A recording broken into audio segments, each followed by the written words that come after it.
hear me, I hope. Good. Okay, right. So welcome to the Scrutiny Programme Committee. We're going to start off with apologies for absence. Do we have any at all? No apologies, Chair. No, okay.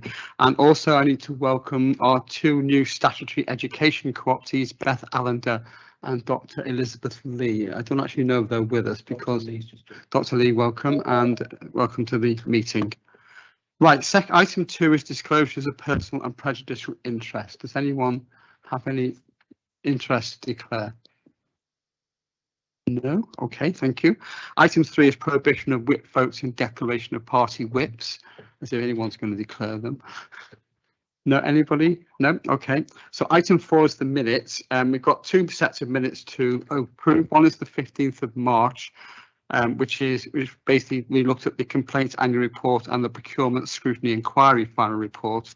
And the second one is the 24th of May, which basically relates to the election of the chair and vice chair for 22-23. Just to note that we've had a follow-up from those minutes of the 15th of March in relation to the complaints report.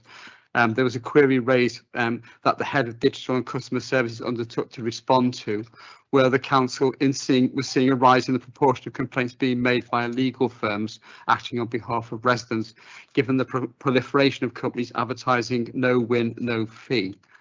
Now, Sarah Lackenby has responded there hasn't been a rise in complaints made by legal firms and numbers continue to be very low.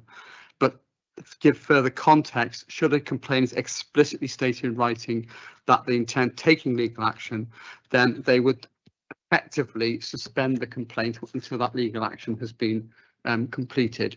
And then once that legal proceedings have concluded, the complainant could, if they wish, resubmit the complaint within 6 months.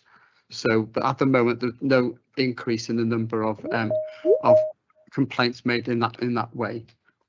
Okay, anybody got any points on the? Are we happy to prove the minutes as accurate?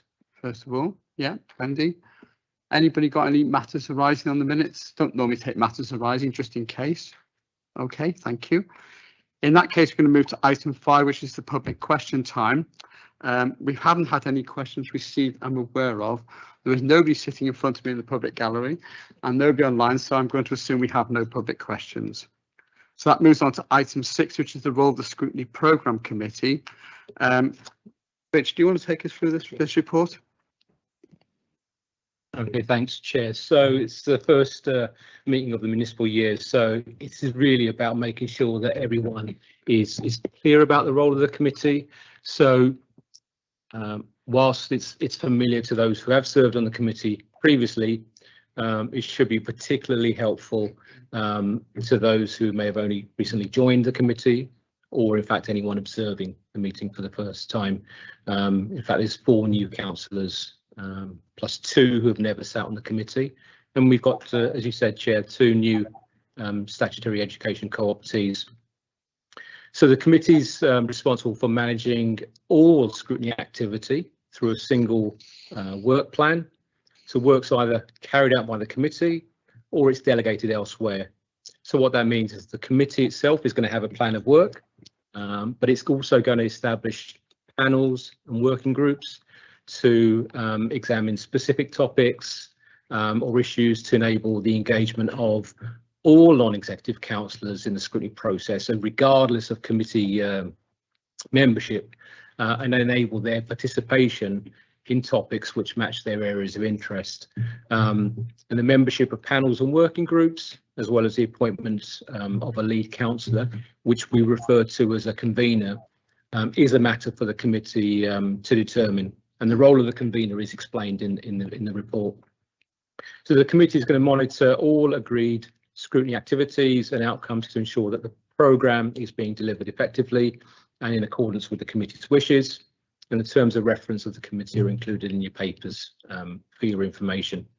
Again, just to emphasise that on membership issues, there is a place for up to 4 education statutory co-optees, so 2 parent governor representatives and 2 faith representatives. So Beth Ellender is the new primary parent governor rep, and Dr. Elizabeth Lee is the new secondary parent governor rep, and seats for the 2 faith representatives are currently vacant.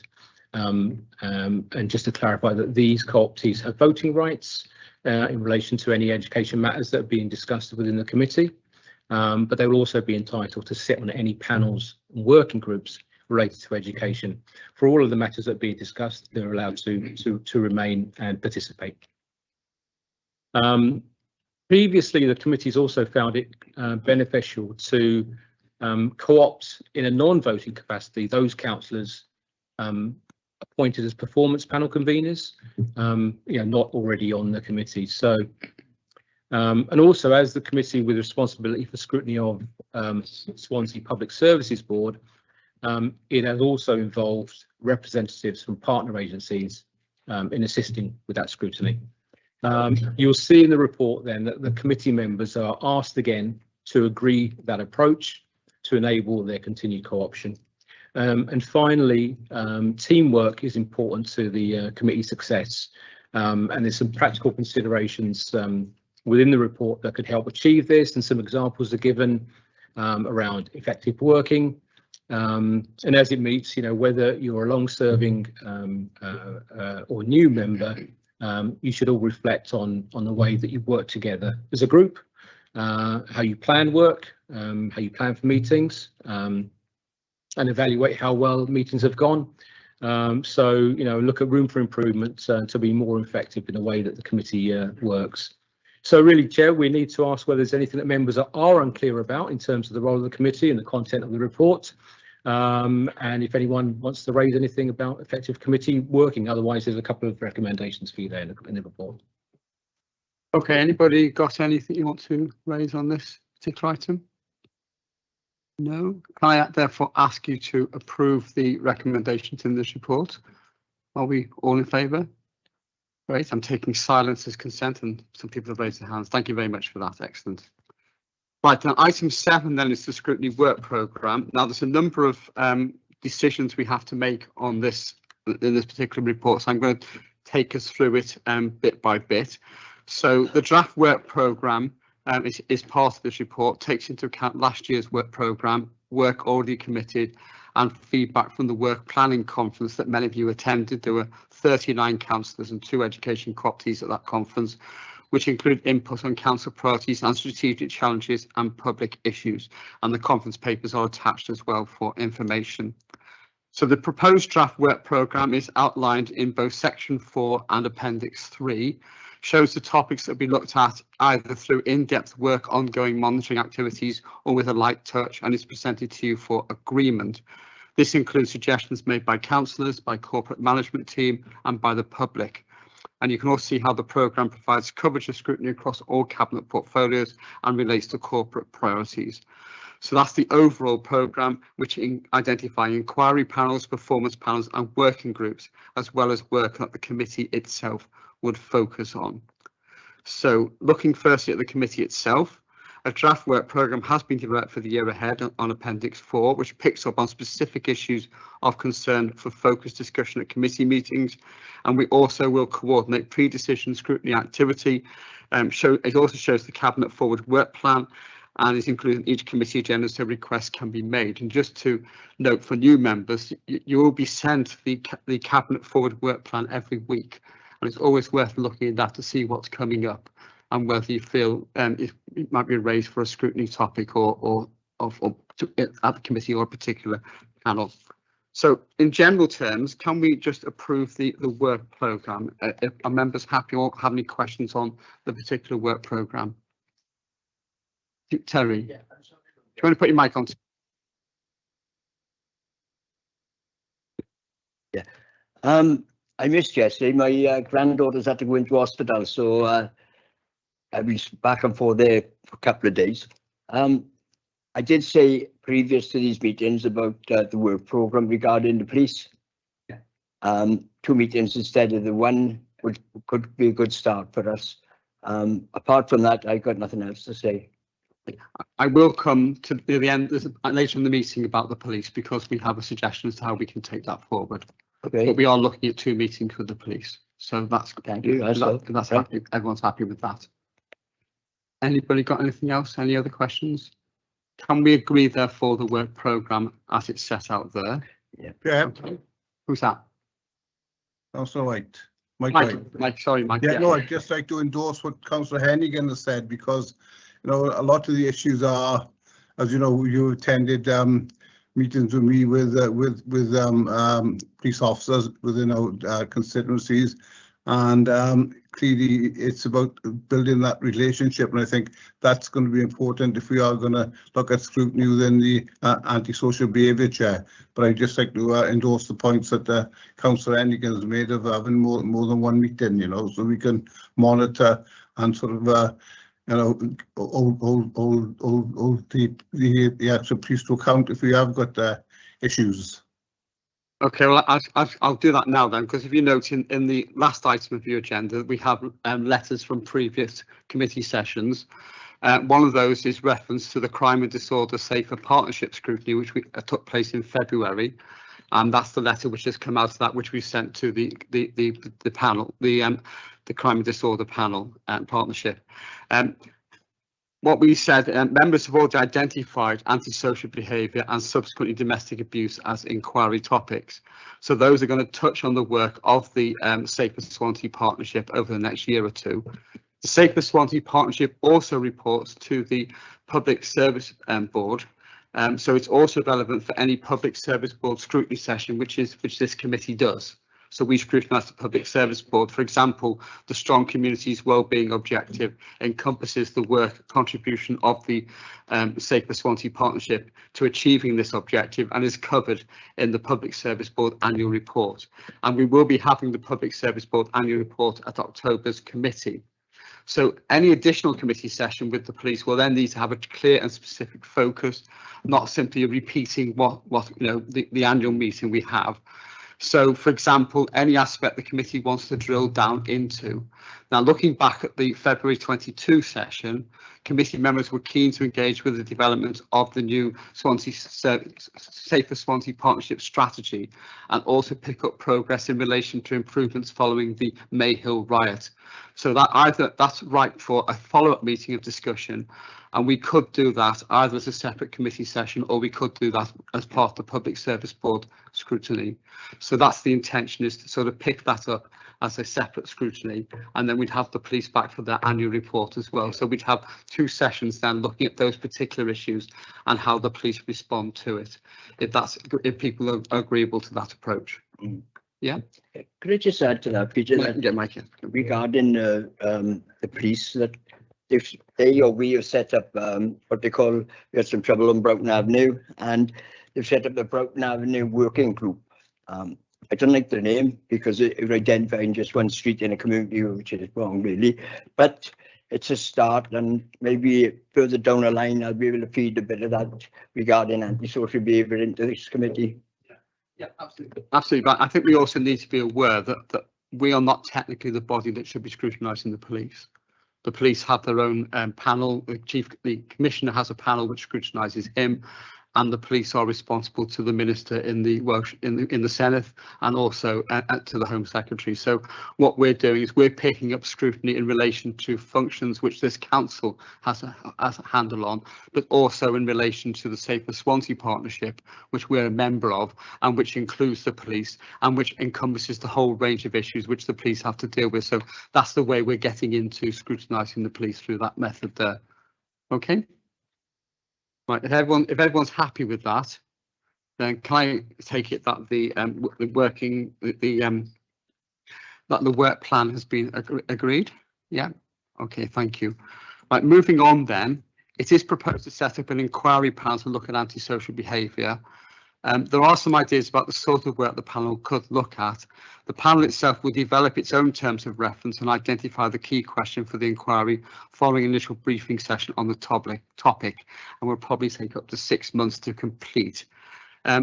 So that is another way we can be looking at this, and if that is the priority panel which we want to take forward, then we will ask for declarations of interest in terms and declaration of interest for chairing it, and also to be a member of that particular panel.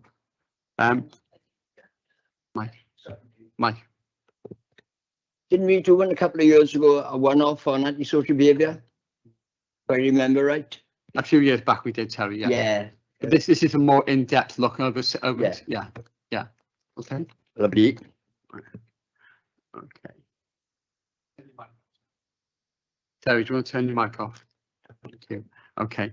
Right, performance panels make up the lion's share of scrutiny activity, as these represent ongoing monitoring and challenge of key services. So it is proposed in the report that the previously established performance panels continue, but we rename the natural environment panel as the climate change and nature panel, which reflects the change in the priorities of the council. And so, are we happy to agree that the panels? Yeah. Okay. Mike. Okay. Right. In order to provide continuity the first year of the new council term, it's proposed that the councillors previously acting as conveners who wish to continue be reappointed in that role. So that means Chris Holly as Service Improvement and Finance Convener, Lyndon Jones as Education Convener, Sue Jones for Adult Services Convener, Paxton Hood-Williams as Child and Family Services Convener. That leaves two panels. The Development and Regeneration one, Jeff Jones has said he doesn't want to carry on with that. We did ask for people to declare whether they're interested in taking on that chair, and only Chris Holly has come forward. And then with regards to climate change and nature, we asked for expressions of interest, and my recommendation is that Hannah Lawson takes on the chair of that particular panel. So can I ask for your agreement to those particular appointments? Are members happy with that? Yeah. Yes, I move that, Chair. Okay, thank you, Mike. So I'm also going to therefore ask you, can we now formally agree that those members who are not a member of the scrutiny panel should be co-opted for future meetings as has been the practice in the past? Are we agreed to that? Yeah. Okay, thank you. Will co-operative members be allowed to vote? Right, thank you. Yeah, co-opted members can't vote, but they do contribute to the scrutiny performance meeting, and they do reports to us as well, so we get feedback from their panels as part of that. And of course, they are invited to they can ask questions, as can the co-opted members, even though they may not have a vote on that particular subject. Right, moving on, a small number of working group topics have been identified, and they're shown at paragraph 4.6.1. There's a focus here on road safety, co-production, Swansea is a healthy city, and customer contact, and they're put down in that order. So the question now is, are you happy with that order? Do you want to change that order in any way? These have all come out of the scrutiny conference. Does anyone have any views on that? Terry? Yeah, I'm happy with the road safety, something that's been going on for a while. Yeah, I'm quite enough with that. Yeah. Does anyone else have any views on the priority order of those particular working groups? No? Okay, I'm going to can we agree that then, please? Thank you. Right, and then moving on, arrangements for regional scrutiny are shown in paragraph 4.7.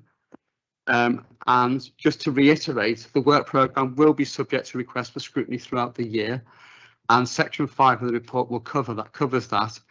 And of course, we will all keep the work programme under constant review by the committee with changes made as necessary. We have to be flexible to cover any changes in circumstances or anything which comes up through cabinet or elsewhere as well.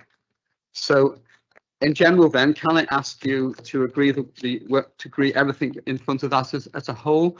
We've read most of it anyway, so is everyone happy with all that? Yeah.